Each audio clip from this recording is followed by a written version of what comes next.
如果喺珠海有樓嘅港澳朋友咧，一定要盡快將自己嘅呢層樓賣出去，因為珠海嘅房產未來一定係咁嘅。我知道我講嘅呢啲話，可能對於喺珠海有二手樓嘅港澳朋友啦，同埋有啲同學一定會得罪嘅。但係今日就算得罪咗，今日都要冒住呢啲咁嘅風險，將珠海最真實嘅呢個樓市情況講俾各位精神股東。咁最近珠海樓市發生咗一個大變化，大家又有啲蠢蠢欲動啦。可能呢段時間大家傾得最多嘅就係珠海嘅呢個粵車南下啦，同埋珠海嘅第四代住宅，例如華發金灣府呢啲，同埋華發珠海灣嘅。咁再加上近期允許咗外資入嚟珠海買樓，同埋深珠通道嘅最新進展，又讓珠海火咗一把。所以話呢段時間上嚟諮詢我嘅人都明顯變多咗嘅。咁珠海25年下半年嘅樓市情況一定會係咁嘅。唔理你係幾有錢嘅呢個富豪啦，定係話普通嘅一個老百姓，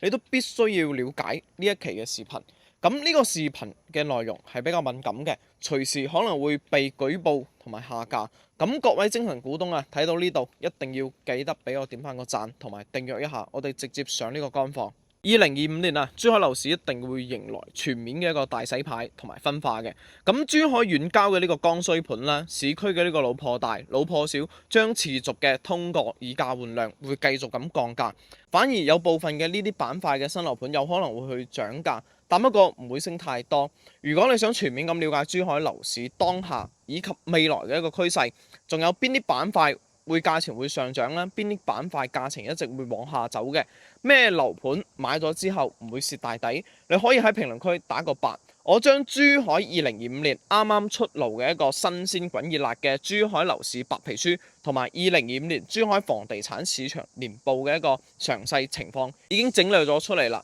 我都同樣幫你標明咗珠海40幾個板塊，可以讓大家了解分別邊個樓盤、邊個板塊係咩樣嘅，邊啲係唔可以碰，邊啲又係萬年坑。咁2025年如果仲想喺珠海靠買樓賺錢嘅呢個朋友，我都係勸你今年千祈唔好去買樓啦。如果講係自己住嘅，又有呢個咁嘅實力嘅，咁先可以考慮喺珠海買樓。但係我今日唔理你係諗住養老定係想移居過嚟珠海都要遵循以下嘅呢個4大原則，特別係一定要注意埋第4點。咁第一個點就係考慮總價嘅呢個原則啦。你首先要考慮呢個價錢。如果香洲主城區出現咗市場價8折嘅呢個房源，大家可以果斷咁去入手。但係如果講到偏遠郊區嘅呢個，我就唔係幾建議啦。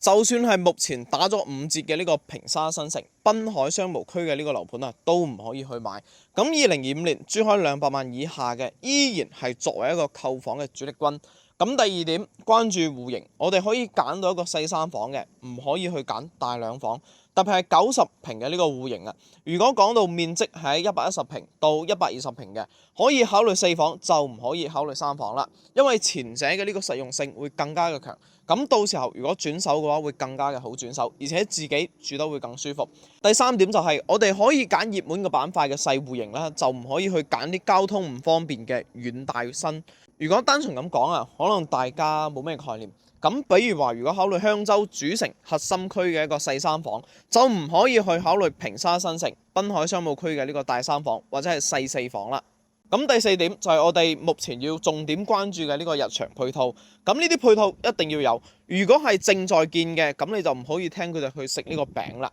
咁學校、商場、醫院都係屬於一個重點嘅配套。各項嘅配套因素過程中啦，咁商場同埋交通係最為重要嘅。因為我哋嘅呢個使用頻率係比較高，咁其次就係醫院啦。大家如果想喺珠海呢邊養老買樓嘅，同埋想保值增值嘅呢個第4點，大家一定要了解清楚。而且佢呢個順序一定唔可以搞錯啦。咁第1點就係首先要關注市區嘅呢個核心板塊，核心地段可以揀市區改善型嘅大戶型，就唔可以去揀遠郊嘅呢個遠郊大嘅呢個大戶型啦。咁珠海樓市已經係分化咗嘅。如果大家想入手一套比較保值同埋增值嘅呢個資產，我同你講，因為如果樓盤嘅因素只佔喺原嚟嘅呢個20%，咁決定性嘅80%就係佢嘅呢個地段啦。咁第二，我哋一定要去揀對產品，優先選擇低密度嘅呢個產品，特別係香洲主城區嘅低密度。我指嘅係呢啲咁嘅小高層同埋洋房啦，同埋一啲改善類嘅，唔建議去考慮30幾層嘅呢個高層產品啦。第三點啊，我哋一定要揀對開發商，例如話五洲花城、華發新城呢啲咁嘅二手樓表現得比較優勢嘅，賣得比較貴，而且仲唔怕甩唔到手嘅。咁然之後啊，我哋再去考慮一下金茂、中海、龍湖等等呢啲咁嘅大型開發商會比較安全。咁最後關注嘅就係配套同埋稀缺嘅資源啦。咁對於改善樓盤嚟講，旁邊嘅商業再加上稀缺嘅呢個城市資源啦，咁就係一個重點配套啦。比如話你喺十字門華發商島旁邊，或者具有珠海城市級別嘅呢個自然景觀，都可以俾到呢個樓盤帶嚟一個極大嘅體驗價值嘅。如果咁樣子講冇咩概念，咁你哋可以睇下我呢個視頻啦，係咪你就知道咗我哋如果接下來應該關注嘅係關注邊啲咁嘅板塊？咁珠海一共有40幾個板塊咧，100幾個樓盤嘅。如果大家唔係幾了解嘅，可以喺評論區打個666，我將整理好嘅呢個資料發俾你，可以俾到你哋買樓極大嘅呢個幫助。